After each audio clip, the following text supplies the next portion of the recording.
राम जी के मोरिया सुबह हो सजाना हो। राम जी के मोरिया सुबह हो सजाना होगा। मोरिया पहिर के जनकपुर में जाना होगा।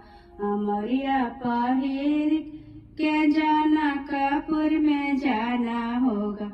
जनकपुर में जाना होगा, धेनु से उठाना होगा। जनकपुर में जाना होगा, धेनु से उठाना होगा। सीता विवाह अयोध्या में लाना होगा। सीता विवाह अयोध्या में लाना हो। राम जी के सूटवा सुबह हो सजाना होगा। राम जी के सूटवा